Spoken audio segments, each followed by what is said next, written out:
Ser podcast.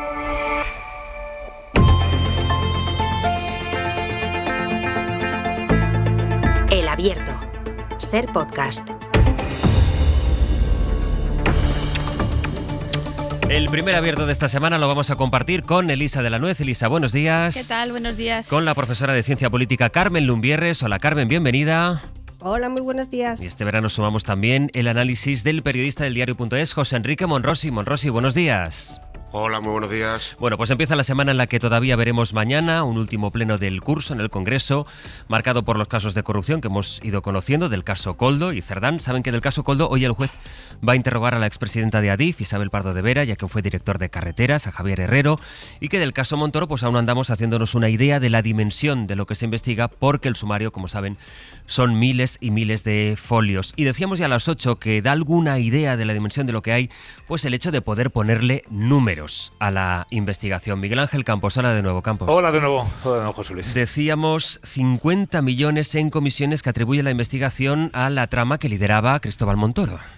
Beneficio neto. La facturación sería superior.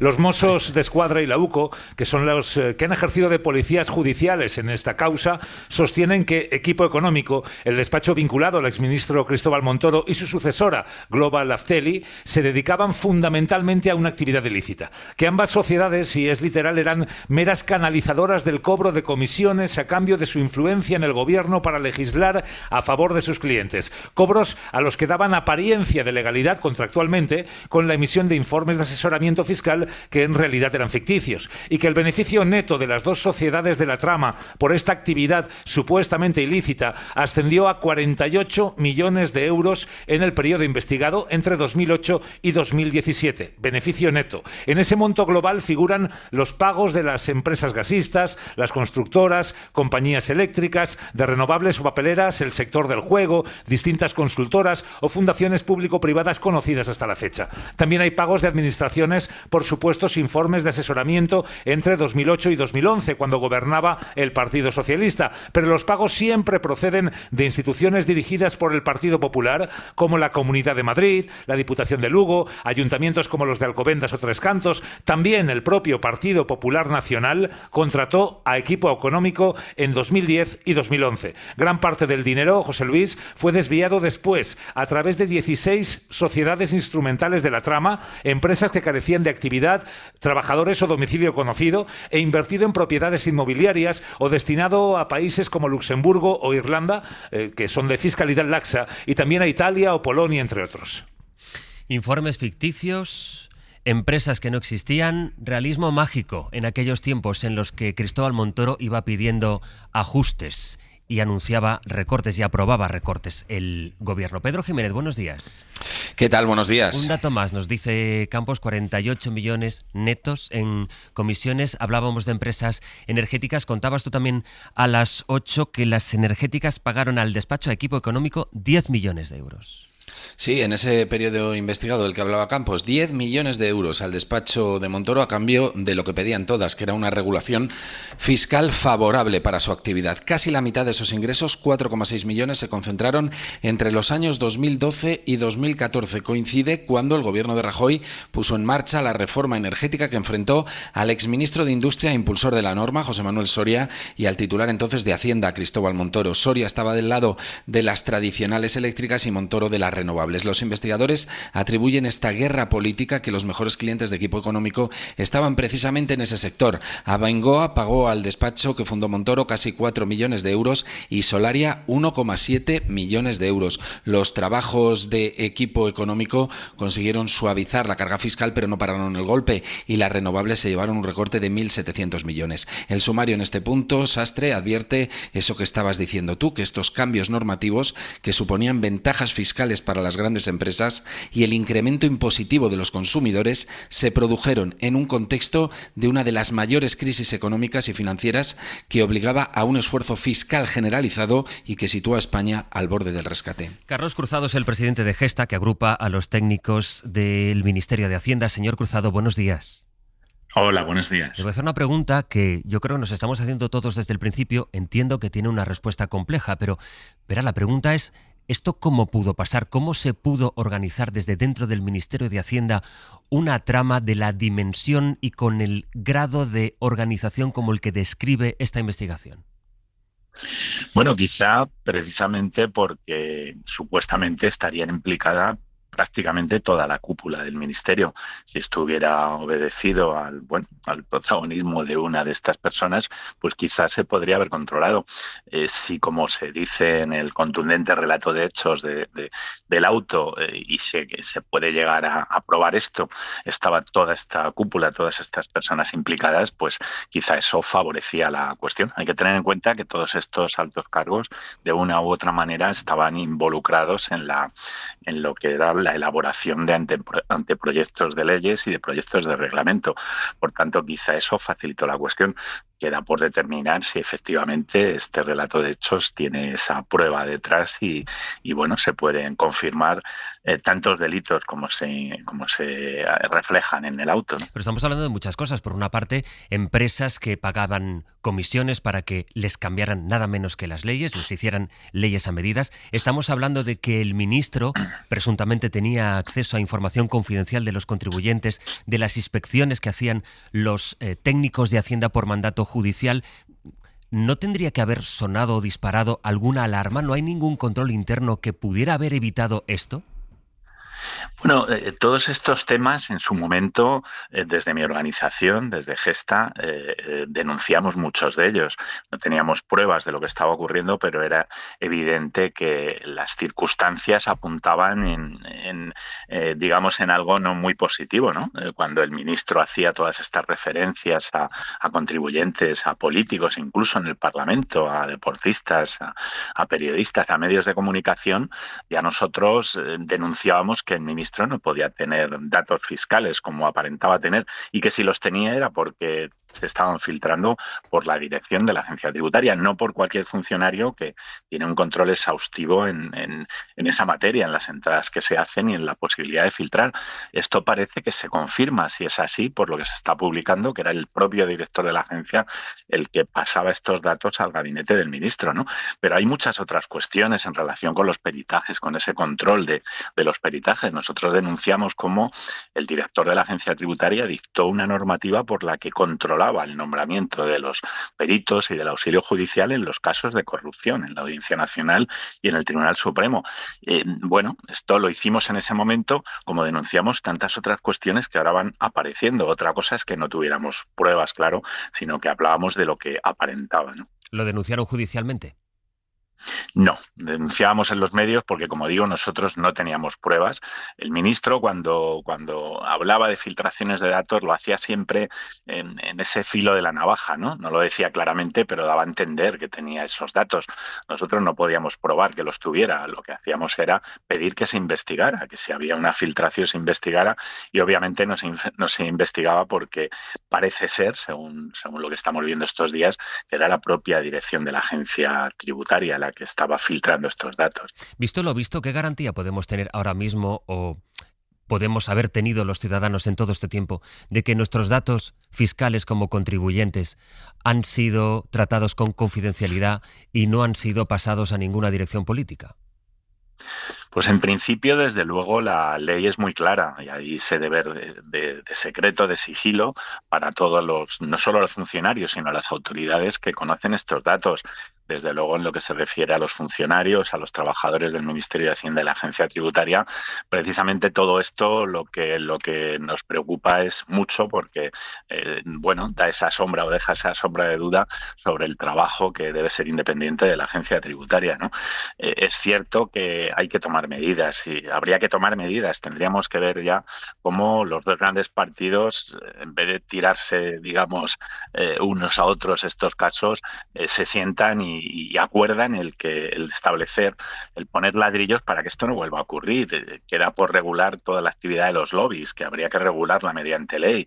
Las puertas giratorias hay que restringir, sin duda, esa vuelta, ¿no?, a la administración después de de la salida. La transparencia, tenemos una ley de transparencia, pero no obliga a todas las autoridades, a todos los representantes políticos a tener agendas públicas donde se detallen exactamente todos los encuentros, los contenidos, los documentos que se puedan estar pasando en esas reuniones, y desde luego hay que desarrollar de forma más estricta todo el régimen de incompatibilidades de... Ahí, hemos perdido, creo, la comunicación con Carlos Cruzado. Sí. ¿Sí? No, ¿Me escucha? estoy escuchando, ¿sí? Sí, me decía, Sí, estaba repasando, sí. señor Cruzado, una de las medidas que usted propone y que de hecho ya contaba el viernes pasado, creo, en un artículo que publicó en el diario 5 Días y en el que hablaba de esto, de acabar con las puertas giratorias, de prohibir el lobismo. Déjeme que le recupere un pasaje de ese artículo que me llamó la atención. Usted escribía: denunciamos las puertas giratorias de las que disfrutan algunos altos funcionarios de la agencia tributaria y del ministerio que un día abandonan su cargo y al siguiente están asesorando a grandes empresas y multinacionales. Y un poco más adelante usted decía: hemos denunciado también la coincidencia poco decorosa de altos funcionarios de la agencia tributaria o del ministerio en cursos especializados que organizan socios de los grandes despachos de la asesoría tributaria. Es decir, aquí yo le estoy preguntando por qué pasaba en la época de Cristóbal Montoro, pero déjeme preguntarle por esto que usted dice que sigue pasando. ¿Qué es lo que sigue ocurriendo a día de hoy que, a juicio de ustedes, de Gesta, es poco decoroso? Sigue ocurriendo, efectivamente, y bueno, no se afronta la regulación más estricta de estas cuestiones. Hablamos de la cantidad de jornadas, cursos que organizan pues socios o firmas de consultoría y a la que continuamente están, bueno, personándose o yendo a estos cursos pues altos funcionarios y altos cargos. Director General de Tributos, son dos los que están imputados en este momento, ¿no? Por ese tema, no por este tema, sino por todas estas otras cuestiones. Bueno, se organizan muchos cursos en los que, bueno, solamente por el precio de esos cursos, pues obviamente son grandes empresas las que acuden a estas jornadas y donde altos funcionarios y altos cargos del ministerio pueden estar resolviendo consultas respecto de los problemas que se les puede plantear a estas empresas. Y además otra cosa que denunciamos es que estos cursos normalmente sirven para engrasar esas puertas giratorias, ¿no? Y no es raro ver a estas personas en determinadas jornadas que luego son contratadas por las empresas que las organizan o por otras, ¿no? Denunciamos en su momento unos cursos concretos donde, bueno, estaban dirigidos a asesores de inversiones internacionales y donde el programa era por sí escandaloso, porque era un programa, digamos que para enseñar a eludir, ¿no? Donde se hablaba de los territorios más beneficiosos en el mundo para hacer estas inversiones. ¿Pero quién daba estos cursos? ¿Quiénes los daban? Bueno, en estos cursos había muchos altos cargos del Ministerio de Hacienda. Como digo, entonces creo que el director general de tributos, no recuerdo quién era en ese momento, subdirectores de tributos, en fin, gente de la agencia tributaria que ocupa puestos relevantes. Altos cargos de Hacienda enseñando a empresarios que han pagado esos cursos a eludir impuestos. Efectivamente, esto lo denunciamos en su momento y no solamente no se tomaron medidas, sino que, bueno, fuimos de alguna manera amenazados, ¿no? Por algunos altos cargos en el sentido de que estábamos, bueno, pues echando esa sombra de luz sobre estas personas. Nosotros lo que hacíamos era plantear la necesidad de modificar toda esta cuestión. Hay que regular las incompatibilidades, hay que regular la asistencia a estos cursos y de una manera estricta para evitar que se puedan dar situaciones como las que ahora parece que se están dando, ¿no? ¿De qué año estamos hablando, señor Cruzado? Bueno, estamos hablando ya de hace unos años, no recuerdo, tendría que repasarlo, pero vamos, hace unos años, incluso después de los hechos a los que nos estamos refiriendo ahora. Cuando me ha dicho amenazados, ¿a qué se refiere? Bueno, amenazados públicamente en el sentido de que, bueno, estábamos echando sombras sobre la actuación de funcionarios, de compañeros. Bueno, no era así. Estábamos dando una opinión sobre algo que creemos que se tiene que modificar, al margen de que haya o no delitos detrás de esas circunstancias, ¿no? O irregularidades. Y es lo que, bueno, en ese artículo intento hablar, ¿no? De que estas puertas giratorias se tienen que regular y se tienen que restringir en buena medida para evitar estas circunstancias. Nosotros también entendemos que los lobbies una vez regulados y con esos registros que habrá que crear para que las empresas que se dedican a ello puedan ejercitar esta actividad, pues no deberían incluir políticos, exaltos cargos. Yo creo que es una actividad que se debería restringir a estas personas. Hay mucha actividad que se puede realizar y no necesariamente tiene que ser esta, ¿no? Una última pregunta. ¿En este país un ministro de Hacienda puede ordenar una inspección fiscal contra alguien? No puede, no debe y no puede. La agencia tributaria es la que actúa. Una cosa es que el ministro pueda, dirigir, y de hecho políticamente la dirige la agencia tributaria y puede intervenir en la estrategia que puede tener la agencia tributaria, pero no desde los concretos en los que se debe inspeccionar. Todo esto está muy regulado en la agencia tributaria. Bueno, hay unos criterios de selección, unas unidades de selección, y desde luego el ministro no puede, ni debe ni puede decir a quién hay que abrir una inspección, ni mucho menos. Carlos Cruzado, presidente de los técnicos del Ministerio de Hacienda de Gesta, muchas gracias por su tiempo. Un saludo y buenos días. Un placer, buenos días. Y con Elisa de la Nuez, Carmen Lubierres y José Enrique Monrosi en el análisis de las dos informaciones que les estamos contando esta mañana a partir de la lectura de esos miles y miles de folios que tiene el sumario del juez de Tarragona, que ha ido investigando durante 7 años y bajo secreto de sumario esta trama de Cristóbal Montoro, y especialmente, Elisa, a partir de lo que nos decía, que me ha parecido muy interesante, el responsable de Gesta, no solo por esa pregunta de cómo pudo ocurrir, sino algunas de las cosas que todavía siguen ocurriendo en torno al Ministerio y a los técnicos de Hacienda. Sí, efectivamente, yo creo que, como te decía fuera de micrófono, lo interesante es esto, cómo puede suceder, porque hay, se supone, mucha regulación, ¿no?, que debería impedir esto. Entonces yo creo que la primera idea es que esa regulación llega hasta un determinado nivel. ¿Qué quiero decir con esto? Que hay gente que está, por así decirlo, por encima de las reglas. Claramente era el caso del exministro Montoro. Efectivamente no puede ordenar una inspección de Hacienda, por ejemplo, contra ti, ¿no?, sin ir más lejos, pero es verdad que esas reglas, que son generales y hay unos procedimientos, pues resulta que cuando, digamos, determinadas personas ejercen ese abuso de poder, que yo lo llamaría así, pues te encuentras con que hay directivos de la agencia, y yo quería incidir ahí, con que se van a plegar a esas instrucciones. ¿Y por qué? Porque les han puesto allí y le deben un favor, por así decirlo, al ministro. Yo me llevo el ascua a mi sardina para decir que hay un problema grave de falta de dirección pública profesional, que quiere decir que esa gente se siente obligada a, si el ministro le dice haz A o haz B, aunque tú sepas que eso no es, digamos, lo correcto, pues a hacerle caso, ¿no? Yo creo que hay que centrar muy bien el problema, porque ese problema sigue existiendo tanto mientras exista, digamos, esa capacidad de presión de un ministro, de un alto cargo, sobre, digamos, sus subordinados, que también son altos cargos y muchas veces también son funcionarios públicos, lo cual nos debería preocupar, porque yo siempre digo, si un alto funcionario, digamos, se pliega a este tipo de instrucciones, pues tenemos un problema, porque se supone que precisamente eres funcionario para poder decir que no cuando te dan una instrucción o una orden que consideras ilegal. La otra cuestión que quería, y que lo pone muy bien de relieve el técnico de Gesta, es que aquí se mezclan muchos problemas, ¿no? En primer lugar, que el tema de los conflictos de interés, ¿no?, que lo ha comentado también, el tema de las incompatibilidades de altos cargos. Ahora también, de nuevo, arrimo a la sardina. Nosotros en la Fundación Hay Derecho hemos hecho un estudio sobre conflictos de interés, donde se pone muy de relieve que la regulación no solo es insuficiente, sino que muchas veces no se aplica. ¿Por qué?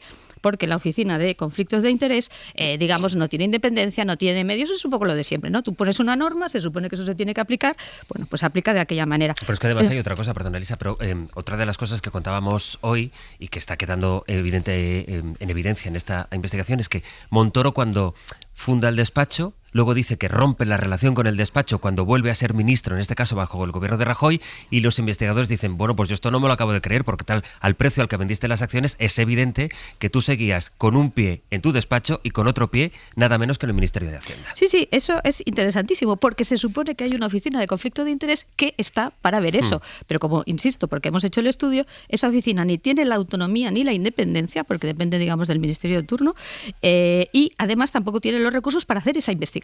Es decir, oiga, usted dice que se va, pero se ha ido, no se ha ido. Y eso ya digo que lo hemos estudiado y por tanto es así. Con lo cual tienes una normativa que no se aplica suficientemente y desde luego no se sanciona prácticamente nunca. Y luego además el otro problema que se ha mencionado de que la regulación es insuficiente. Tercer problema también muy interesante, el tema de la regulación de los lobbies. Es que esta yo creo que es la 4ª legislatura, no lo sé, que volvemos a pasar, ahora está en el Congreso, un proyecto de regulación de los lobbies que nunca sale. Y a mí me gustaría saber por qué nunca sale. Yo a veces pienso, no sale porque a lo mejor no interesa que salga, ¿no? Y hay algo en lo que quiero que incidamos, Campos, sigues por ahí, que es el contexto del que estamos hablando, porque todas estas cosas nos producen evidentemente una gran escandalera, pero esto ya pasa a ser indignación cuando lo contrastamos con el contexto en el que se aprobaban todas estas medidas y se obtenían estos beneficios de los que estamos hablando hoy. Es muy relevante el contexto de cuándo se produjo todo. En lo peor de la crisis económica, con las pymes y familias arruinadas, ahogadas, a las que se les decía que habían vivido por encima de sus posibilidades, mientras se desmontaba el estado del bienestar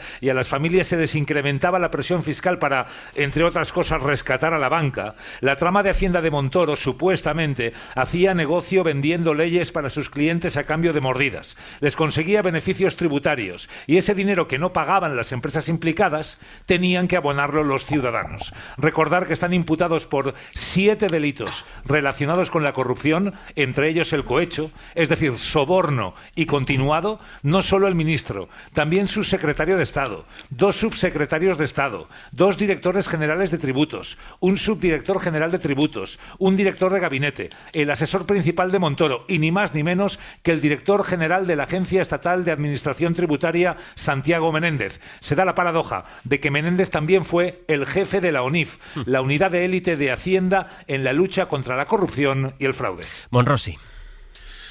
Estuvimos un tiempo, una temporada larga en este país, hablando todos los días de graves escándalos de corrupción relacionados principalmente con el Partido Popular, también con el Partido Socialista, con los dos grandes partidos. Lo achacábamos a un problema del inmenso poder que tuvo el bipartidismo, tanto el Partido Popular como el Partido Socialista, durante muchas décadas en este país, pero luego es verdad que hemos pasado una etapa en la que considerábamos que precisamente el cambio producido en el parlamentarismo de este país, con la fragmentación política, los gobiernos de coalición, bueno, pues nos habían llevado a una etapa en la que los casos de corrupción, los escándalos de corrupción no eran tantos ni tan graves. Pues bien, en las últimas semanas volvemos a hablar de escándalos de corrupción de primera magnitud, de los que pasarán a la historia, de los que recordaremos mucho tiempo como escándalos de corrupción paradigmática. Y el del caso Montoro, sin duda lo es, porque me cuesta imaginar un contexto político, lo explicabais ahora con la información de Miguel Ángel Campos, un contexto político y una manera de actuar que suponga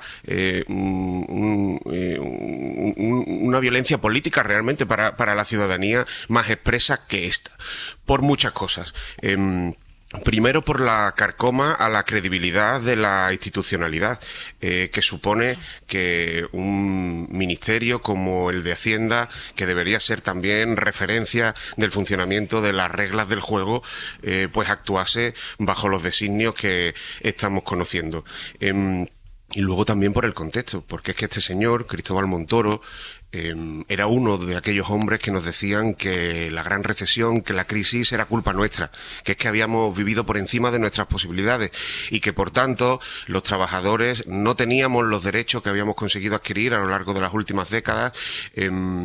Las empresas necesitaban ayudas para poder despedirnos más baratos, los pensionistas no podían tener las pensiones por las que habían luchado toda su vida y no podían ser revalorizadas, teníamos derecho tampoco a lujos como una sanidad pública, una educación pública de calidad, y por tanto en aquellos viernes negros, que fueron muchos durante muchos años, se aplicaron políticas en teoría que eran para salvarnos y que consistían en infligirnos dolor a cambio de una salida airosa a la crisis, que era el único camino, que viviésemos peor.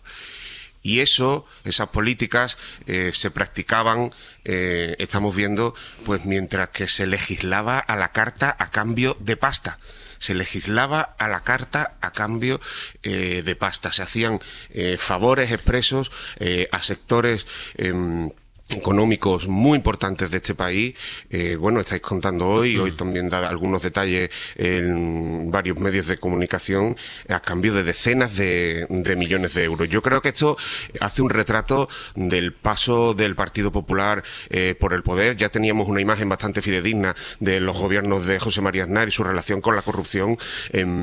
Pero en el caso de Mariano Rajoy, por ejemplo, que dos ministerios, como el Ministerio del Interior en su día, que ya sabemos las cosas que pasaron bajo los gobiernos de Mariano Rajoy en el Ministerio del Interior, o ahora en este caso el Ministerio de Hacienda, estuviesen gestionados por personas que se está demostrando que tienen los comportamientos que tuvieron, yo creo que da buena muestra de la relación del Partido Popular con la institucionalidad y con la corrupción. La semana empieza con varios incendios forestales activos, aunque con buena evolución. Fernando Bayo. El de la Torre de Esteban Ambrán en Toledo ha quedado controlado esta madrugada tras provocar la evacuación preventiva de un centenar de personas. El otro gran foco actualmente está en Badajoz, donde las autoridades sospechan que el incendio que ha quemado 2.400 hectáreas en Valdecaballeros podría haber sido intencionado. José Emiliano Barrena, buenos días. ¿Qué tal? Buenos días. El Peninfoex ya ha dado por estabilizado en la madrugada el incendio forestal en esta zona de la provincia de Badajoz.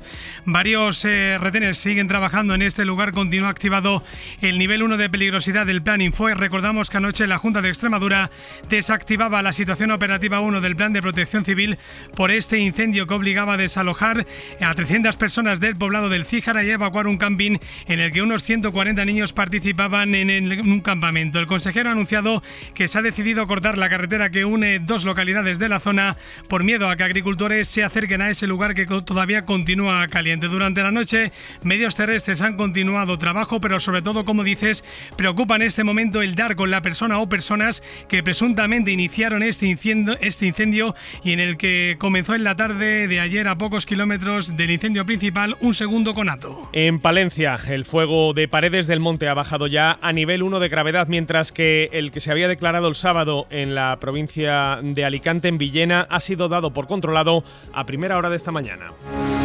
A las 11 está prevista en la Audiencia Nacional la comparecencia de la exdirectora de Adif y del exdirector general de Carreteras, ambos imputados por el presunto amaño de obras públicas en el marco del caso Koldo. Sobre la otra gran investigación por corrupción, la que afecta al exministro Cristóbal Montoro, aquí en la SER acabamos de hablar con Carlos Cruzado, presidente del Sindicato de Técnicos de Hacienda Gesta. Pide acabar con las puertas giratorias y regular los cursos con los que altos cargos del fisco enseñan a las empresas a eludir el pago de impuestos. Obviamente son grandes empresas las que acuden a estas jornadas y donde altos funcionarios y altos cargos del Ministerio pueden estar resolviendo consultas respecto de los problemas que se les puede plantear a estas empresas. Y además otra cosa que denunciamos es que estos cursos normalmente sirven para engrasar esas puertas giratorias, ¿no? Y no es raro ver a estas personas en determinadas jornadas que luego son contratadas por las empresas que las organizan o por otras, ¿no? En Ibiza, un joven ha fallecido esta madrugada tras caer al vacío desde el tercer piso del Hotel de San Antonio en el que se encontraba. Casi al mismo tiempo en Palma, otro hombre ha resultado herido grave tras precipitarse desde una vivienda. Radio Mallorca, Juan Antonio Bauzá, buen día. ¿Qué tal? Buen día. En el caso de Ibiza, los hechos han ocurrido pasada la medianoche en el Hotel Ibiza Rocks de Sant Antoni. Según han informado desde el 061, los servicios sanitarios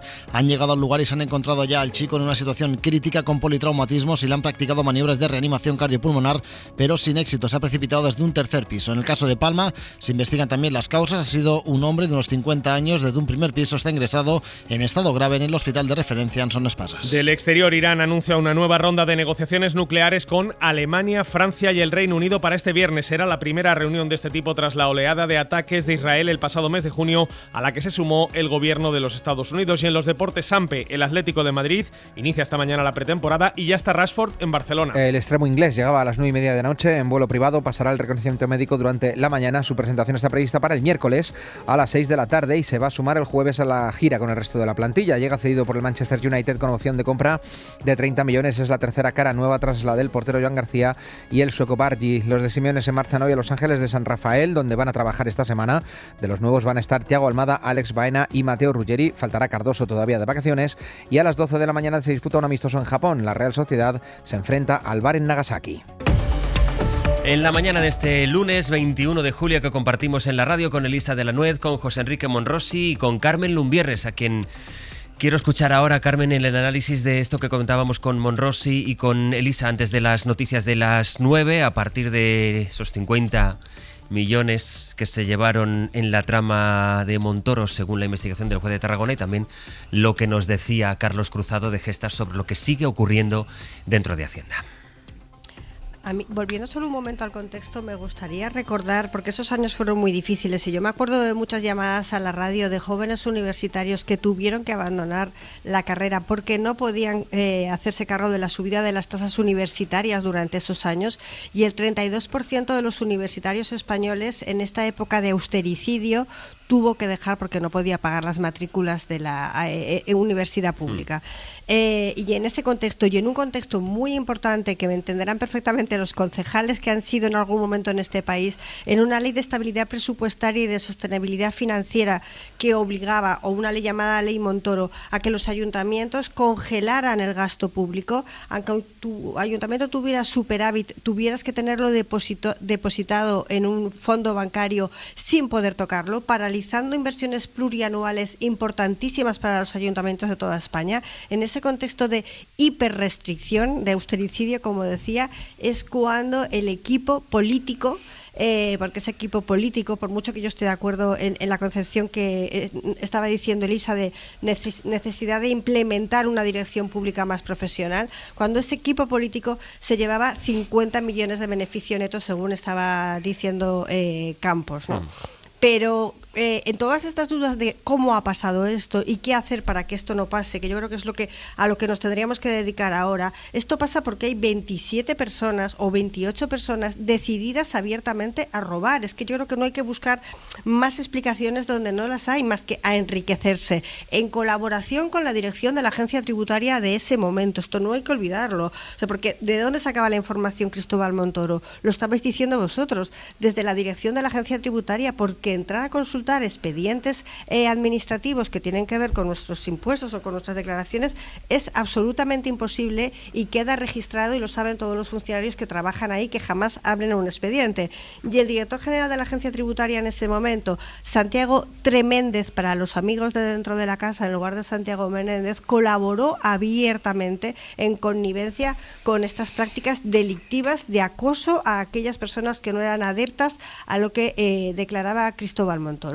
Por eso, la pista puesta tiene que estar, primero, yo quiero escuchar responsabilidades. Yo quiero escuchar responsabilidades, aunque sean personas que ya no estén en el gobierno. Quiero escuchar cómo hicieron esto, cómo tenían la desfachatez, porque no hay otra manera de decirlo, de encima externalizar aquellos informes que ni siquiera ellos mismos hacían, y que lo hacían consultoras de verdad por un 10% de lo que luego ellos cobraban a las empresas que iban a pedir la reversión de las leyes. ¿Cómo era posible esto? ¿A quién vamos a pedir responsabilidades políticas aparte de las judiciales? No me ha parecido bien lo que estaba diciendo Carlos Cruzado de Gesta sobre intentando establecer una manta de podedumbre sobre todos los inspectores de Hacienda que se dedican a hacer cursos o a participar de cursos. Eso no es lo habitual, no estamos hablando de puertas giratorias habituales. Es verdad que hay algunos de ellos a los que se les tienta mucho desde la empresa privada. Un inspector de Hacienda cobra entre mínimo 45.000 y entre máximo 70.000 euros, y las ofertas, y no solo por estos cursos, las ofertas del mercado amigo son muy altas, y entonces habría que ver también, habría que esperar ahora que estamos en un momento que parece que se va a regular cómo se conforma la agencia tributaria, si en 17 habría que regular la autonomía de la agencia tributaria. Esa es una de las cosas que hay que hacer, y la segunda y última cosa que hay que hacer es que alguien pague lo que estas empresas se llevaron, que se revierta las modificaciones legales que les favorecieron. Y ojalá en esa modificación legal de esas empresas favorecidas estuvieran todos, estuviera el PSOE y el PP, se sentaran a ver cómo se hace para que esto no vuelva a suceder y no estemos en el y tú más, porque los dos tienen y tú más, ¿no? Y eso genera muchísima desafección política a los ciudadanos de a pie que somos nosotros. Que se sentaran en una misma mesa, dices, PP y PSOE, para intentar llegar a un acuerdo sobre algo, sobre cualquier cosa. Sí. Elisa. Sí, no, yo quería hacer alguna matización a lo que dices. Esto de que eran 27 personas o 3 manzanas podridas o las que sean, claro, pero esto no es exactamente así. Hay unos incentivos, ¿no? Y esto es importante. Y los incentivos van en la dirección de que si tú eres una persona ambiciosa y puedes hacer mucho dinero y no hay, digamos, sanciones, porque no las hay, esto lo estamos viendo, ha pasado hace mucho tiempo, ¿no? Ni siquiera hay sanciones de tipo, digamos, social, ¿no? Que esté mal visto, porque eso también también podría ser importante. Oiga, es que estas cosas no se hacen, es que los incentivos a favor de hacer este tipo de cosas son muy altos. Y yo quiero poner mucho hincapié en eso, porque si no, no entendemos nada. Porque claro, es que son 27 personas o 3 personas o 5 personas. No, es que hay un sistema de incentivos que es al revés, que incentiva este tipo de comportamientos, porque como estamos viendo, has ganado mucho dinero durante mucho tiempo, el juez lleva 7 años instruyendo y a ver al final en qué acaba todo esto, ¿eh? Ojo, porque a lo mejor acaba en nada, ¿eh? Y eso es importante entenderlo. Segundo punto que también es importante, el tema de las puertas giratorias, efectivamente, lo ha dicho el de Gesta, estoy de acuerdo. Los altos funcionarios que tienen buenos sueldos en la administración tributaria, más altos de los que tú has dicho, sin embargo, los pueden tener mucho mejores fuera. Y entonces sí que es cierto que no hay un periodo de incompatibilidades como sí que hay para los altos cargos, para un inspector de Hacienda bien considerado, que sea muy experto en lo suyo y que de repente le hacen una oferta. Y esto es una cosa que se lleva diciendo mucho tiempo, que deberían tener también un periodo, digamos, de cooling off, ¿no?, de enfriamiento, y eso nunca se regula. E insisto lo de nunca se regula, porque yo sí quería introducir una idea, es que aquí hay mucho negocio en torno al conflicto de interés, es que hay mucho negocio. Entonces, a mí lo que me sorprende es que legislatura tras legislatura nos dice el Greco, nos dice la Comisión Europea, oiga, esto de los lobbies lo debería usted regular, porque es verdad, como ha dicho también Gesta, temas de transparencia, temas de agenda, con quién se reúne usted para hacer qué, y todo eso, oye, pasa las legislaturas y nunca se regula. Y yo me pregunto, ¿por qué? Pues parece que no hay mucho interés, y probablemente no hay mucho interés porque hay mucha gente, muchos expolíticos, también lo ha dicho el representante de Gesta, viviendo estupendamente en consultoras, y no hace falta decir nombre, donde efectivamente se dedican a esto, porque también hay una cosa que quiero introducir, la idea de que el lobby regulado, como está por ejemplo en la Unión Europea, es legítimo, es decir, es normal que las empresas o que los particulares se acerquen a una consultora, a una asesoría, a un despacho, para intentar transmitir a las administraciones su punto de vista. Entre eso y vender informes a cambio de normas hay una enorme diferencia, pero la enorme diferencia está en que no está regulado, Entonces, bueno, claro, y que eso no es lobby, Elisa. No, perdón, y que eso no es lobby. Que no, esto no es lobby, esto es tráfico. Estoy de acuerdo. Es un delito. Es tráfico de influencias, estoy de acuerdo. Pero que quiero decir que ¿por qué no se regula nunca esto? ¿Por qué no se regulan las incompatibilidades? ¿Por qué no se dota de independencia y de medios a la Oficina de Conflicto de Interés? Y esto en general, todos los gobiernos. Pues yo pienso, oye, porque no hay mucho interés. Porque no hay mucho interés. Y luego está la parte política con las explicaciones. Ayer, por primera vez, de momento había puesto un tuit Alberto Núñez Feijóo, ayer le escuchamos con su propia voz, y cómo está cambiando de alguna manera el paradigma político que la semana pasada, hasta que conocimos este caso, estaba dominado por las explicaciones que el PP pedía al Partido Socialista por el caso Cerdán, y cómo en esto ha visto el PSOE un argumento con el que contraatacar al Partido Popular.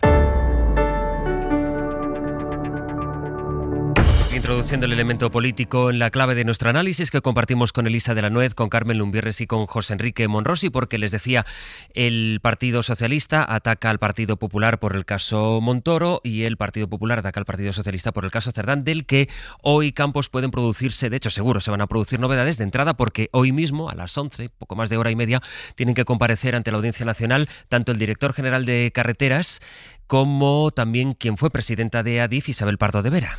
Comparecen ambos, sí, como imputados en la Audiencia Nacional, que investiga la parte de la causa que no afecta directamente a Santos Cerdán, a los aforados, y al aforado Ábalos, mejor dicho. Pardo de Vera y Navarro, imputados por pertenencia a organización criminal, tráfico de influencias, malversación, prevaricación y cohecho, serán interrogados por el juez José Manuel Moreno por su supuesta participación en el amaño de adjudicaciones en transportes a cambio de mordidas mientras Ábalos dirigió el ministerio. Constan audios que apuntan a que la expresidenta de ADIF, Pardo de Vera, recibía indicaciones de Koldo para adjudicar a Acciona, o cómo advertía ella misma al asesor de que iba a cantar la concesión de un nuevo contrato a LIC, otra de las empresas de la trama, y cómo el exdirector de Carreteras, Javier Herrero, exclamaba bingo cuando los contratos eran concedidos a empresas del entramado en Logroño o en Sevilla, entre otros lugares. La actuación supuestamente corrupta, según el juez Ismael Moreno, era recurrente. Entre hoy, eso va a pasar en el día de hoy, José Luis, mañana, vista pública en el Supremo para revisar la situación de prisión provisional de Santos Cerdán solicitada por su defensa. Pues no quedes con nadie mañana para tomar café, porque te espero aquí en el Abierto. Hasta aquí mañana. Estaremos. Hasta luego, Campos. Luego, y esta es la tesis a la que se agarra el Partido Popular para decir, hombre, pero no se puede comparar. Alberto Núñez Feijóo no tiene nada que ver con Cristóbal Montoro ni con lo que pasó en los gobiernos de Rajoy, y en cambio fue Pedro Sánchez quien designó a Ábalos y quien designó y mantuvo su confianza en Santos Cerdán. José Coello, buenos días. Hola de nuevo, Sastre. Este argumento es el que ha pronunciado ya el propio Núñez Feijóo. Sí, porque todo el caso Montoro ha dado al traste con los planes de Feijóo antes de las vacaciones y ha supuesto un giro en la estrategia que el PP tenía muy definida para esta recta final del curso político. Con los tribunales, ya lo decía Campos, investigando al entorno político y familiar del presidente del gobierno, con Santos Cerdán en prisión y hasta con la postura migratoria encarrilada después de endurecer mucho el tono en su competición con Vox, los supuestos tejemanejes del exministro de Hacienda han provocado un volantazo en el GPS de Génova. Y ante eso, la hoja de ruta del PP pasa por desligarse de esa época, hacer borrón de la figura de Montoro y repetir que se investigue, sí, pero que todo esto no salpique a la actual dirección. Que no puede haber dos varas para la corrupción. Afecta a quien afecte, las sospechas de corrupción tienen que tener el mismo tratamiento. Y si cabe, cuando afectan esas sospechas a alguien que ha militado o milita en tu partido, debe ser más exigente. Yo lo que he dicho y lo que mantengo es que se investigue hasta el final. Era Feijóo ayer en una entrevista con La Voz de Galicia repitiendo que él poco o nada tiene que ver con este asunto, pero sin profundizar en personas concretas o en determinados gobiernos, porque la Dirección Popular incluso ofrece en bandeja ese gobierno. El PSOE, nos dicen fuentes de Génova, puede compararse si quiere con ese gobierno de Rajoy, pero no con Feijóo, que no tiene mancha de corrupción, una idea de la que también presumía en esa entrevista. Las personas que yo he nombrado durante 30 años en mis puestos, desde el Servicio Gallego de Salud hasta el último de presidenta de la Xunta de Galicia, yo no he nombrado a nadie que esté metido en un supuesto de corrupción. Y esta idea servirá al PP de escudo durante estos días, ya que mientras el caso Montoro siga copando titulares, Feijóo en cada comparecencia va a contrarrestar subiendo el tono en lo referente a los escándalos del PSOE. Y así será sastre hasta que en unos días con el cartel de cerrado por vacaciones. Hasta luego, Josu. Hasta luego. Vamos a contrastar esto último que decía ayer en esa entrevista a La Voz de Galicia Feijóo, cuando aseguraba que en 30 años nadie de los que él haya designado ha estado metido en casos de corrupción. Ricardo Rodríguez, buen día. Buen día, sastre. ¿Qué dicen los datos? ¿Qué es lo que ha ocurrido en estas 3 décadas? Pues en varias ocasiones Feijóo tuvo que lidiar con la corrupción y con los escándalos en su etapa aquí en Galicia. Ya en 2009, en plena carrera electoral en la Xunta, Feijóo se vio obligado a forzar la dimisión de su cabeza de lista por Ourense, de Luis Carrera, cuando en la SER desvelamos que había cobrado 240.000 euros en comisiones de una cuenta de un paraíso fiscal en las Islas Caimán. 3 años después, en 2012, dimite condenado por corrupción el alcalde de Santiago, Gerardo Conderroa, un político que tuvo el apoyo y el aval de Feijóo para ser candidato y para conquistar la alcaldía de la capital de Galicia para el Partido Popular. Tras apenas 2 años en el cargo, Conderroa tuvo que renunciar por defraudar 291.000 euros a Hacienda a través de su promotora inmobiliaria. Además, los diferentes gobiernos de Feijóo en la Xunta se vieron salpicados por diversos casos de corrupción. El director del IGAPE, un organismo de promoción económica de la Xunta, y un diputado autonómico del Partido Popular dimitieron y fueron condenados por tráfico de influencias en la Operación Campeón. También la portavoz del Partido Popular de Galicia, Paula Prado, estuvo imputada por hasta 4 delitos de corrupción en el marco de la Operación Pokémon. En este caso, el Tribunal Superior de Justicia de Galicia la exculpó y archivó la causa 2 años después. La carrera de Feijóo en Galicia ha estado también marcada, sastre, por su relación con el narcotraficante Marcial Dorado. Más allá de las conocidas fotos de ambos a bordo de un yate, la oposición intentó, sin éxito en varias ocasiones, conocer los contratos que el Sergas, el Servicio Galego de Saúde, con Feijóo al frente, firmó con las empresas de su amigo Marcial Dorado en los años 90. Esos contratos nunca llegaron a ser entregados en el Parlamento, nunca llegaron a ser entregados. Tras ocultarlos durante años, la Xunta alegó finalmente que esos contratos se destruyeron durante unas inundaciones. Esta mañana el Confidencial publica una entrevista con el propio Marcial Dorado, que dice que un tío que él dice que iba del suelo, el tío es literal, le ofreció dinero si soltaba una bomba contra Feijóo, que también un abogado que él dice que iba por parte en nombre del PP le prometió beneficios, se echaba basura contra Feijóo y Rajoy. Y hay algunas cuestiones, Richie, en esa entrevista en la que él cuenta pues cuando conoce y cuando deja esa relación con Feijóo. Hay algunas preguntas que me han llamado la atención. Por ejemplo, dice, le preguntan ¿quién pagaba los viajes que usted compartía, que las familias compartían de Feijóo y usted? Y él dice, pues algo pagaría él. Es alguna de las cosas que cuenta en esta entrevista. Sí, en esa entrevista Dorado ofrece algunos datos que complementan la información que en su día Feijóo dio en el Parlamento sobre su relación relación de amistad. Dorado confirma que conoció a Feijóo en los 90, que hicieron viajes juntos, varios viajes, 20 viajes o más, dice, viajes a Estoril, a Picos de Europa, a Ibiza, que pasaron la Nochevieja juntos en varias ocasiones, pero niega que estuviesen en Andorra. Seguro que recuerda, Sastre, que a Feijóo le persiguió una frase, dijo que no recordaba exactamente en qué lugares había estado con Marcial Dorado, solo recordaba que había nieve. Dice Dorado que en Andorra no estuvieron. En la entrevista asegura además que el Partido Socialista le ofreció dinero para soltar esa bomba contra Feijóo antes de las generales. No concreta quién ni en qué consistía esa información. También dice, en un relato un tanto confuso, que tuvo contactos con José Blanco a través de terceros. Que haga el favor, que Pepe Blanco, que nos haga el favor, que me haga una investigación, y si ve que tengo algo que ver en esto, que se olvide, pero yo no tengo nada que ver con narcotráfico. Y que por favor se lo agradecería muchísimo. Eso relataba en esa entrevista en la que dice además que un abogado, ya estando en la cárcel en nombre de la pequeña del PP, en referencia a Soraya Sáez de Santamaría, le ofreció un pacto para salir absuelto si contaba información comprometida de Feijóo y de Rajoy. Cuando en la entrevista le piden que concrete qué información le pedían a cambio de dinero, rechaza responder. Nada, se acabó la fiesta, es la respuesta con la que termina esta entrevista. Richie, gracias. A ti. Bueno, pues, Monrosi, estos son los elementos que definen el escenario político, con el PP pidiendo explicaciones a Sánchez y atención a lo que pueda ocurrir hoy en la Audiencia Nacional con la declaración del director de carreteras y de la expresidenta de Adif, y el Partido Socialista señalando la responsabilidad que ellos atribuyen también en Feijóo y en todo caso a una política que creen que es sistémica en el Partido Popular. Y de fondo, veremos mañana cómo se sustancia eso en el debate en el Congreso, pero de fondo la sensación de que de este descrédito y de estos casos de corrupción, lo venimos comentando estos días, pues seguramente sea Vox quien saque más beneficio político. Absolutamente de acuerdo.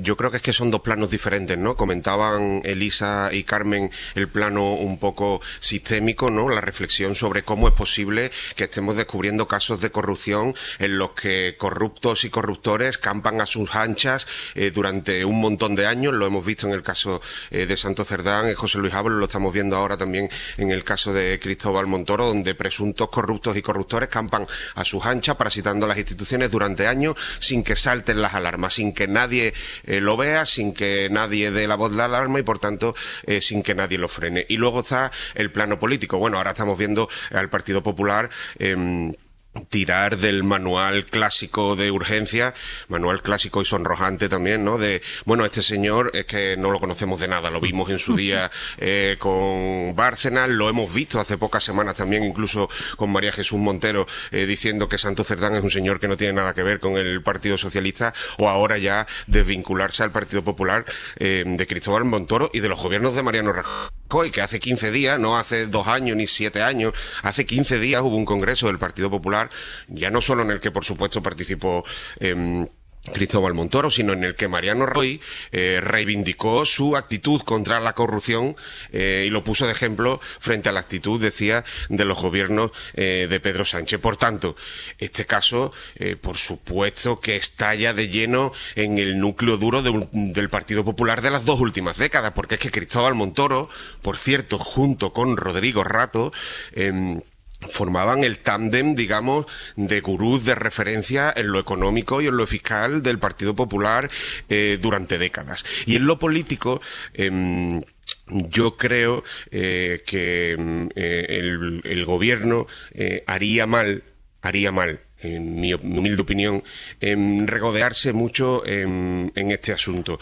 porque la izquierda nunca acepta el empate en inmundicia con el contrincante como un elemento para sacarles de sus casas, ilusionarles e ir a votar. Yo creo que será una mala idea desde un punto de vista estratégico y político que el gobierno se dedique ahora en los próximos meses a comparar quién tiene peor actitud o quién tiene más casos de corrupción ante escándalos de este tipo. A ver si el gobierno fuese capaz de darle algún tipo de contenido legislativo a esta legislatura, más allá de las cesiones al independentismo catalán, más allá de la oficialidad del catalán que pretende impulsar en la Unión Europea para contentar a Junts, más allá de la hacienda catalana con la que pretende contentar a Esquerra Republicana, a ver si el gobierno es capaz de adoptar de verdad medidas que impliquen mejoras para la vida de la gente. Hablabais hoy de que de momento se ha aparcado el tema de la reducción de jornada jornada laboral porque no se han conseguido los apoyos para ello. Seguimos sin viso siquiera de unos presupuestos generales del Estado y ya no hablemos,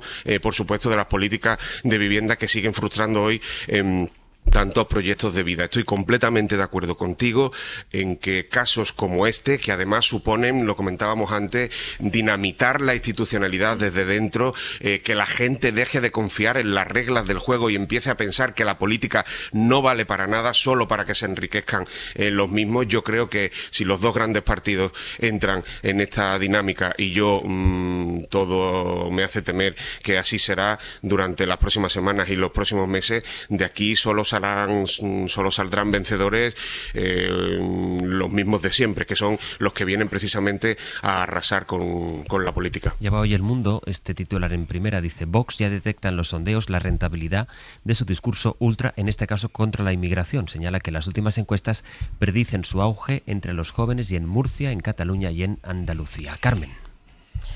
Pues mira que esto yo que creo en las encuestas, pero me cuesta creerlo probablemente por mi confianza en la condición humana, que yo creo que los incidentes de Torre Pacheco no puede ser que suban la intención de voto de Vox, o todavía eso no se ha visto reflejado. Yo creo que eso ha ido en contra, o va a ir en contra primero de ese giro del Partido Popular hacia el endurecimiento de la inmigración, y en contra de los propios postulados de Vox, que dio dos pasitos atrás pensando que a lo mejor podían ser encausados por delitos de odio, ¿no? Es verdad que el mayor beneficiado va a ser Vox, un partido, como todos sabemos, inmaculado en su financiación, un partido que no tiene ninguna relación, no se puede seguir el dinero ni la traza del dinero con aquel banco que Orbán gestiona con mano dura. O sea, mandaría narices que al final el segundo ciclo de la indignación, creo que Monrosi antes hablaba del primer ciclo, acabaría beneficiando a los que menos de todas estas barreras de las que estábamos hablando, de las que hablaba Elisa también,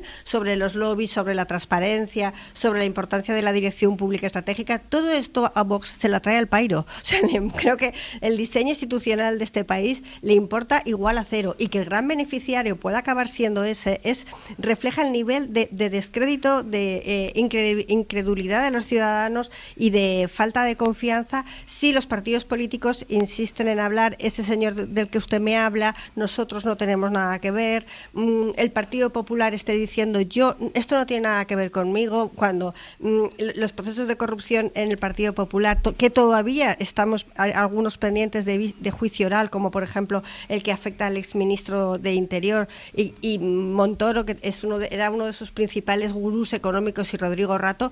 Es que esto es increíble. O sea, es que yo espero otra contestación del señor Feijóo y de la cúpula del Partido Popular, que expliquen, no solo que lo juzguen, sino esto estuvo rematadamente mal. Si nosotros gobernamos, vamos a tomar estas medidas para que esto no vuelva a suceder. Un poco a imagen y semejanza, aunque en algunos sitios no ha sido creíble, de cómo el gobierno socialista, que sí que tenía ese ministro, ese secretario de organización, intenta lanzar una batería de medidas de regeneración política. Vamos a ver cuando vayan al pleno del Congreso de los Diputados quién vota ahí y qué vota qué, ¿no? Desde luego el PSOE ha tenido un milímetro de oxígeno en un gobierno que parecía que estaba acabado y en el que no iba a poder mantenerse los pactos con sus socios de gobierno y con los que han votado su investidura. Es evidente que sí va a ser así, y yo creo que después del verano el gobierno tiene que tomar impulso en medidas como las que estaba diciendo Monrosi. Hay que ver qué se hace en vivienda, hay que intentar aprobar unos presupuestos generales del Estado, y hay que intentar seguir reforzando las mejoras de las condiciones laborales, porque si no, si vamos a acabar utilizando como única estrategia, la estrategia de la corrupción del tú contra tú, realmente no hay nadie más, no queda nadie más a la gente para que votar que a Vox en la ultraderecha, y esperemos que Podemos no quiera beneficiarse por la izquierda de esta situación. Elisa. Sí, no, totalmente de acuerdo, ¿no? Yo creo que lamentablemente sí que pienso que esta va a ser la estrategia, ¿no? Es la estrategia del y tú más. Lo hemos visto con las palabras de Feijóo, que efectivamente es esto de este señor de que usted me habla, pero ¿cómo que este señor? Oiga, pero es que es esa la estrategia, y es que ya está en marcha, ¿no? No es que va a ser la estrategia, es que ya la estamos viendo, ¿no? Y claro, y el y tú más yo siempre digo, y yo también, es decir, es evidente, pues todos tenemos escándalos de corrupción, son problemas estructurales, naturales, el mensaje que lanzas a la ciudadanía es no solo que no lo quieres arreglar, sino que estás como buscando un suelo ético, yo lo llamo así, ¿no? Es como a ver quién es más corrupto, a ver qué... Claro, la sensación de esto es demoledora. Y es también muy interesante lo que decís, totalmente de acuerdo, que erosiona totalmente la confianza en las instituciones y en los partidos, entre comillas, institucionales, y digo entre comillas porque hay veces que ya no parecen muy institucionales y tanto. ¿Quién se beneficia? Pues evidentemente los partidos que dicen todos son iguales, esto todo es corrupción, y que encima en este caso es un partido de ultraderecha, que tenéis toda la razón, que evidentemente le preocupa cero patatero el tema de la regeneración institucional, el tema de la corrupción, pero que de forma natural es el partido, entre comillas, de la protesta del antisistema, y como bien decís, si es que Podemos no coge esta bandera. Entonces es absolutamente demoledor desde todos los puntos de vista, y yo lamentablemente en estos acuerdos, digamos, que decís que serían muy necesarios porque son efectivamente los que le preocupan a la gente, también estaría el acuerdo anticorrupción, ¿no? Es decir, oiga, si de verdad no queremos esto, queremos acabar con esto, nos sentamos y vemos todas esas medidas que yo he mencionado unas cuantas, que llevan varias legislaturas pendientes, e insisto en esta idea, que se nos reclaman por parte de organismos internacionales que se dedican a luchar contra la corrupción y que nunca pasan. Y entonces digo, oiga, ¿qué tal si se ponen ustedes de acuerdo por lo menos para lanzar un mensaje a la ciudadanía de, mire, sí, nos tomamos esto en serio, estas famosas medidas que yo no me las creo no por nada, sino porque son una especie de batiburrillo, no van a la raíz de los problemas, que es lo que hemos mencionado, son una de un lado y otro de otro, y segundo, no están pactadas con nadie, con lo cual esto, pues a ver si pasa por el Congreso o no. Si de verdad esto hubiese intención, que yo sinceramente no me creo que la haya, oye, te sientas y dices, oye, esto nos está viniendo muy mal a los dos, vamos a ver qué se puede hacer, mensaje a la ciudadanía.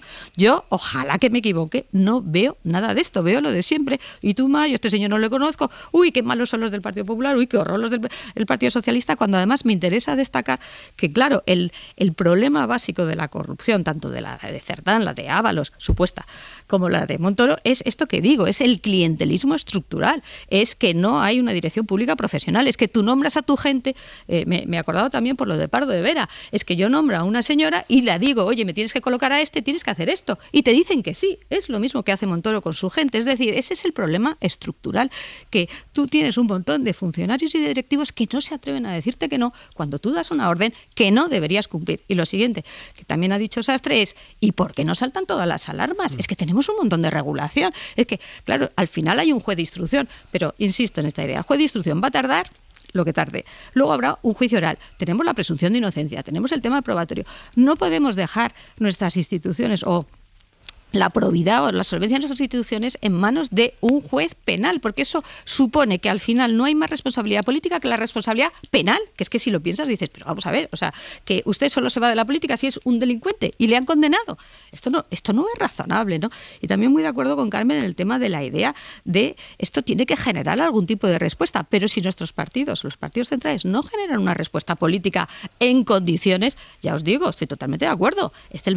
Dos beneficiarios de la abstención, es decir, oiga, yo a mí no quiero saber nada de esta gente, o me voy a una opción radical, que bueno, que es nueva, que me suena bien. Y Carmen, yo creo que a la gente joven, lamentablemente, esto no les suena tan mal. Es que también hay que entenderlo. Todas las encuestas te dicen eso. Y yo sí me creo las encuestas, ¿eh? Y yo sí me creo las encuestas. Es que, con perdón, yo creo que votarían a cualquiera que les dijera este sistema es corrupto, esto no va con nosotros, lo que hay que hacer tal, que ya sabemos que es mentira, ya sabemos que es muy mala solución, pero la gente quiere creer en algo. La gente quiere creer en algo. No, pero si yo no estoy de acuerdo contigo, pero la radicalización de estas últimas semanas, quiero decir, yo no, de verdad no puedo creer que por muy enfadado que estés, por muy de otra generación que pertenezcas, por mucho que estés en contra del discurso del feminismo, esté a por ellos de con palos y piedras y golpes, amedrentando a los ciudadanos, sean de donde sean, vivan donde vivan, haciendo escuadrones casi de la muerte, eso de éxito electoral. Eso es a lo que me refería. ¿Tú lo que crees es que va a penalizar a Vox el hecho de no haber condenado las cacerías de Torre Pacheco? No solo no haberlo condenado, sino haber sido, el autor intelectual de la cacería de Torre Pacheco. Ojalá. No solo en la propia ciudad de Murcia, de la Comunidad de Murcia, sino en general y de esta órbita de Vox que ronda por los platós y por los vídeos y redes de la gente. Yo creo creo en la condición humana y yo creo que eso va a penalizar, porque es que si no vivimos en la barbarie.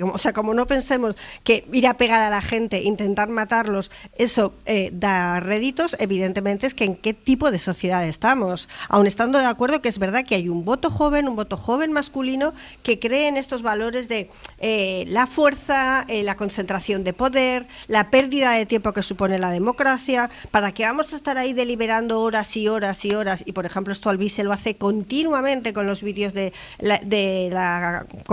Parlamento Europeo, de no hay nadie, no están, no trabajan, ¿no? De denigrar la clase política cuando él es uno de los principales ladrones que tiene pendiente una condena por financiación ilegal. Yo ese discurso claro que creo que cala, pero yo creo que se les ha pasado la romana con estos últimos ejercicios de fuerza en Torre Pacheco. Monrosi.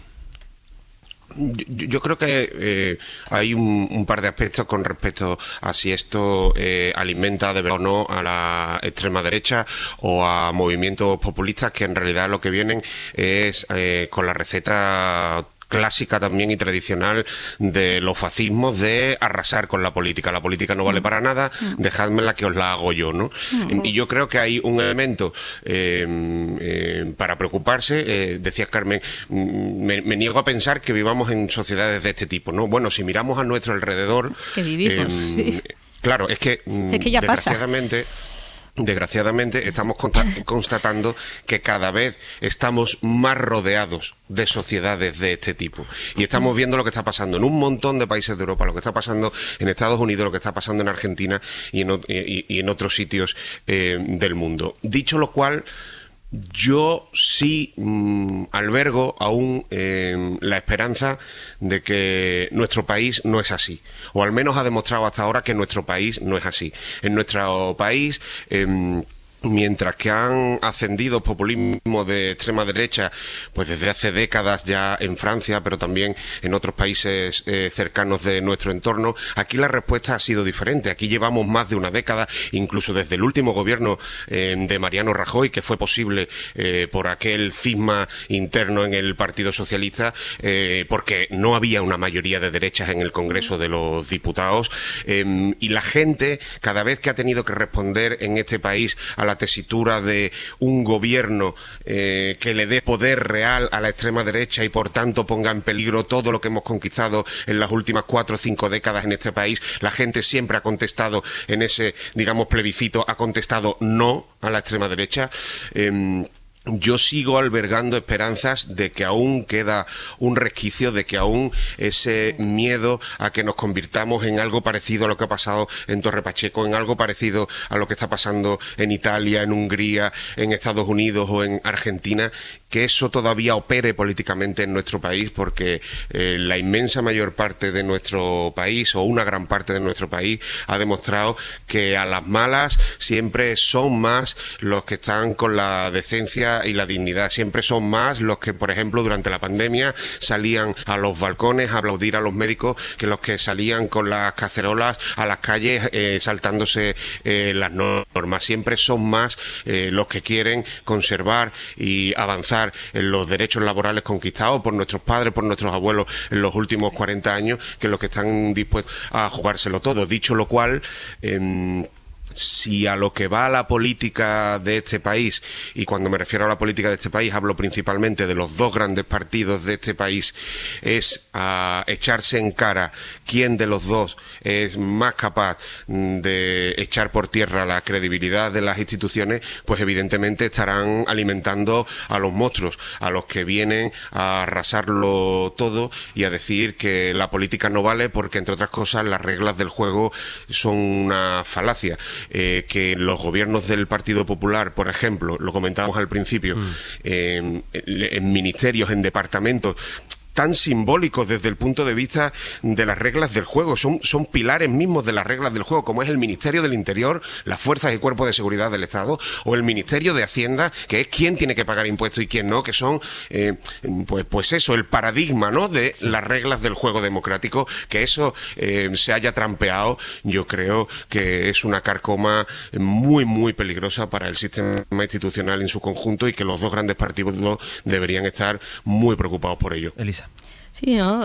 A ver, esto es un canto al optimismo. Yo es que soy un poquito más, no pesimista, pero quiero decir, esto de los populismos es exactamente el sistema no funciona, la democracia no funciona, esto es una farsa, que esa es un poco la idea, ¿no? Esto realmente nos hacen creer que Hacienda, criterio, pero esto fíjese luego cómo funciona, se lo llevan crudo, y este es un discurso populista de libro. Lo que pasa que ahora ese discurso populista lo recoge y se beneficia a alguien, como se acabó una fiesta, que con perdón sacó ¿cuántos cientos de miles de votos en un grupo de Telegram diciendo esto, y ahora un partido organizado de extrema derecha que está en sintonía con otros partidos del entorno, que recibe financiación, que recibe, asesoramiento, recoge este discurso. Por tanto, yo no soy tan optimista, porque alguien va a recoger este discurso y no parece que sea otro que este partido de ultraderecha, a pesar de todo lo que decís. Y luego, otra consideración, es que claro, sociedades, es que ha pasado en otros países. Segundo, nosotros vamos un poquito por detrás. ¿Qué quiere decir esto? Tardamos más tiempo en que emergiera la extrema derecha, si os acordáis, la extrema derecha va subiendo, pero es que la extrema derecha está en auge en todos los países de Europa, creo que no me dejo ninguno, y cuando no está gobernando está subiendo muchísimo en la oposición. Por tanto, es que estamos también en un fenómeno, yo diría global, desde luego, de las democracias occidentales, por una razón que yo entiendo, que es las democracias no están solucionando los problemas de mucha gente, y esto te lo dice la gente joven a la cara. A mí me lo han dicho en alguna charla de las que doy, me dice, es que a mí la democracia no me está solucionando mis problemas de sueldo, mis problemas de acceso a la vivienda, y además, mire, estos señores nunca se ponen de acuerdo, se tiran las cosas a la cabeza y son todos corruptos. Este discurso es muy fácil de recoger, por un partido populista que, insisto, no está solo en el mundo, no es que Vox aparezca aquí y no esté en coordinación con nadie, esto no funciona así, ojo con eso, y ya me gustaría equivocarme, de verdad que me gustaría equivocarme. De momento lo que sabemos es que, como decíamos, el Partido Socialista va a centrar su estrategia en que el Partido Popular y especialmente Núñez Feijóo den explicaciones y asuman incluso responsabilidades por lo que vamos sabiendo del caso Montoro. Sara Selva, buenos días. ¿Qué tal? Buenos días. Eso lo hemos visto ya este fin de semana y lo veremos también especialmente, por ejemplo, en el pleno de mañana, que esta es la estrategia en el discurso del Partido Socialista, que coja así un poco de aire ante las novedades que quizás se puedan producir ya hoy con esa declaración en la Audiencia Nacional de, por ejemplo, Pardo de Vera, del caso Cerdán, en definitiva. Sí, admiten en el PSOE que es difícil vincular a Feijóo con esa trama de corrupción que supuestamente anidó durante años en el Ministerio de Hacienda. No hay nada en el sumario que salpique al actual líder del PP o a su equipo, porque los protagonistas de aquello fueron altos cargos de los gobiernos de José María Aznar y de Mariano Rajoy. Pero aún así, en Moncloa y en Ferraz creen que el caso Montoro y su dimensión sí sirve para desacreditar la estrategia de ataque y ofensiva que el PP ha puesto en marcha contra el gobierno. Utilizan en el PSOE una imagen muy reciente que ocurrió en el Congreso del PP, que comentabais, Feijóo compartiendo escenario con Aznar y con Rajoy, que acudieron a arroparle, Feijóo llamándoles referentes, consejeros. Eso es lo que quiere explotar el gobierno y el Partido Socialista, esa idea de que el partido de la Kitchen, de la Gürtel y ahora también del caso Montoro no está legitimado para agitar ninguna bandera de regeneración como pretende. Esa es, dicen, la manera de actuar del PP y lo seguirá siendo también con Feijóo. Así que esperan que este caso, que pone al PP a la defensiva, complique esa estrategia de desgaste de Génova y que le sirva a Pedro Sánchez de respiro tras este último mes agónico con el estallido del caso Cerdán. Trata, por tanto, de coger un poquito de aire, de recuperar la iniciativa política, y eso se verá con dos fotografías. Una es la gira que empieza por varios países de América Latina el presidente del gobierno, Pedro Sánchez, que por tanto no estará mañana cuando se produzca esa segunda fotografía en el Congreso, donde el gobierno espera sacar adelante varias votaciones, dar así la sensación de que hay legislatura, de que hay plan de gobierno, plan de acción para seguir adelante que justifique la legislatura, aunque tuvieron que retirar, lo posponen en principio septiembre, ya veremos la medida estrella ahora mismo en la cartera del gobierno, que es ahora la reducción de la jornada laboral.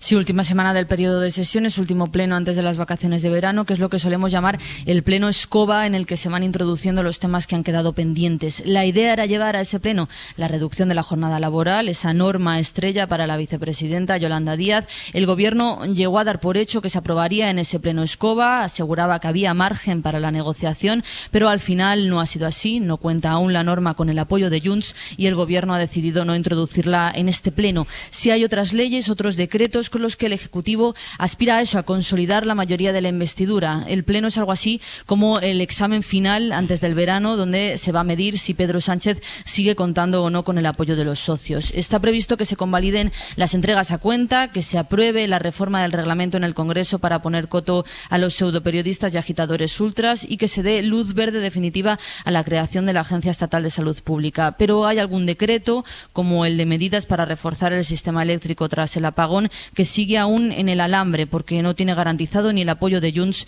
ni el de Podemos. Veremos qué pasa pues mañana en el Congreso. Hay también Consejo de Ministros y mientras Sánchez está de viaje por Latinoamérica, donde se va a ver con referentes de la izquierda latinoamericana como Lula, Boric y Petro. La idea es impulsar un eje democrático alternativo a Trump y a Milei. El presidente va a visitar Chile, Paraguay y Uruguay. Sánchez, que busca, por tanto, simbolismo también con esas fotografías en su gira de la que iremos hablando, porque la pregunta no es tanto cómo acaba mañana el gobierno curso parlamentario, sino qué tiene previsto para el próximo. Sobre todo, si será capaz de aprobar los presupuestos o incluso si cumplirá, esta vez sí, la obligación constitucional de presentar a la Cámara, al Congreso, un proyecto de presupuestos. Gracias, Sara. Hasta luego. Antes de que acabe el abierto, recordarán que hace unos días les hablamos aquí en Hoy por Hoy de la pobreza energética en verano, porque 1 de cada 3 hogares en nuestro país asegura que no puede mantener una temperatura suficientemente fresca durante esta época en la que las temperaturas suben como están subiendo. Hoy les estamos contando que una de las medidas claves para luchar contra ese problema, la rehabilitación de viviendas, no acaba de funcionar. Adela Molina, buenos días. Hola, Sastre, buenos días. Y no funciona porque la mitad del presupuesto está sin adjudicar. Sí, eso es, y no es por falta de solicitudes. Los 2 principales programas que el Ministerio de Transición Ecológica tiene para rehabilitación de viviendas, las solicitudes más que duplican el presupuesto, pero de media las comunidades autónomas solo han asignado hasta ahora, hasta el 14 de julio, el 53 y el 56% en cada uno de ellos. Un dato que refleja que esas ayudas no están llegando o no a la velocidad que deberían. Javier Tobías es experto en rehabilitación energética de la organización ECODES. Las ayudas no están llegando y además lo que planteamos desde ECODES y desde la Alianza por la Rehabilitación de Viviendas sin dejar a nadie atrás, en la que participamos, es que sobre todo no están llegando a quien más hace falta que lleguen, que es a la población vulnerable. Estos programas son fundamentales para mejorar la eficiencia de las casas, ahorrar energía, luchar contra la pobreza energética, pero también para mejorar su habitabilidad, haciéndolas menos calurosas en verano, por ejemplo, con mejores aislamientos y favoreciendo la calidad de vida de quienes viven en ellas. Claro, la pregunta de la es ¿cuál es el motivo de este atasco en la asignación de los fondos? Pues son varias. Para empezar, un exceso de burocracia y de plazos que lleva a veces incluso a tener que adelantar el dinero, algo que muchas familias no pueden asumir. Estamos hablando de inversiones de 25.000, 30.000 euros por vivienda y en algunos casos las ayudas llegan meses o años después de haber acabado estas obras. Esto también favorece que las ayudas no lleguen a quien esté en situación de vulnerabilidad, porque ¿qué hogar con rentas medias o bajas se puede permitir hacer esa inversión y esperar 2 años a que le llegue la ayuda? Pues ninguna. Otra razón es la falta de una estrategia de planificación y de gestión por parte de las administraciones. Hay muy pocos ayuntamientos que tengan una estrategia local de rehabilitación. ¿Dónde es necesario rehabilitar primero? ¿Dónde tiene que poner la administración la carne en el asador? Incluso hacia dónde tiene que dirigir al sector privado y a la sociedad civil para que incidan en mayor medida en la rehabilitación. Parte de la solución, explica este experto Javier Tobías, pasa por ser más proactivos y salir a buscar a quienes necesitan esas ayudas en lugar de esperar a que sean los ciudadanos quienes las soliciten a la Administración. Se estima, Sastre, que un 80% de las viviendas en España va a necesitar algún tipo de rehabilitación de aquí a 2033 para cumplir con los criterios de eficiencia energética que ha comprometido España con la Comisión Europea. Prácticamente todas las casas. Adela, gracias. A vosotros. Qué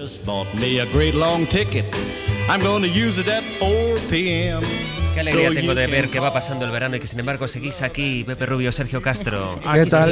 Buenos días. Contadme, ¿a partir de ahora? Sí, a partir de ahora vamos a entrar con tendencias y hoy vamos a buscar ¿qué influencia está teniendo en nuestra sociedad las operaciones estéticas? Vamos a escuchar un informe de Mariola Lourido para ponernos en situación, jefa de la sección de sociedad de esta casa.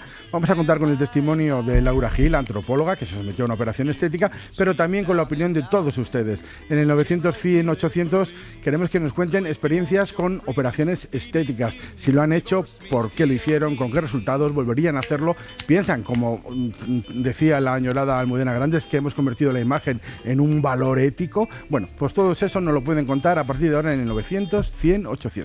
Bueno, y tenemos el capítulo 2 de la serie Carolina Juste, media hora aproximadamente. Sí. A ver por dónde tirará hoy. Efectivamente, porque siempre es una sorpresa. Una sorpresa. Una sorpresa. Nunca sabemos, es un interrogante el tema. Sección que más nervioso me sigue poniendo. ¿Sí? Sí. Porque estaba como vacía, pero después no, al se revés, va llenando. Claro, porque hay tantos temas posibles. Pero en fin. Bueno. Vale, a partir de las 11 vamos a continuar con una sección que la semana pasada explicó su protagonista, que es Pepe Rubio. Pero que voy a hacerlo yo porque nos parecía que un poco feo que el propio Pepe hable de Pepe. Así que segunda entrega de la vida de Pepe Rubio. Él condensa este verano los 7 grandes momentos de su vida. Esta mañana nos hablará de su primer trabajo. Ni fue remunerado ni él era mayor de edad, lo cual puede parecer polémico, pero en todo caso ya habría prescrito. Lo que sí sabemos es que fue una especie de fiscal del amor. Sí, terrible. Fui un fiscal del amor y ahí lo dejamos. A las 11 me lo cuentas, venga. Sí, bueno, hoy con Elio Castro en Diálogos de Cine vamos a esas memorables frases de diálogos de película que tienen el denominador común de los divorcios y rupturas. No, hombre, déjale. ¿Quieres decir algo? No rompáis ahora en directo. Bueno, hoy grandes frases de divorcios en la historia del cine con Elio Castro. Vale, quería decir que tenemos también para terminar la segunda entrega de Jugadores Malditos, aquellos excelsos jugadores que fuera de los estadios no lo fueron tantos, con Tony Padilla. Hoy el personaje elegido es Edward Streltsov, que fue conocido como el Pelé ruso. Ya sabes que cuando se suele decir, es el Maradona de los Cárpatos, es el Messi africano, no son muy buenos, pero en su caso sí era bueno. Lo que pasa es que un día algo se torció y se torció para siempre. Yo digo que vosotros sois los Maradonas de la radio, regular, ¿no? No lo compra nadie. Vale. Sí. Bueno, de momento, Elisa de la Nuez, Carmen Lumbierres, José Enrique Monrosi, hasta la próxima, salvo en el caso de Elisa, la que ya saludaré en septiembre. Disfruta. Igualmente. Adiós. Muchas gracias. Hasta luego. Gracias, adiós. Felices vacaciones. Para no perderte ningún episodio, síguenos en la aplicación o la web de la SER, Podium Podcast o tu plataforma de audio favorita.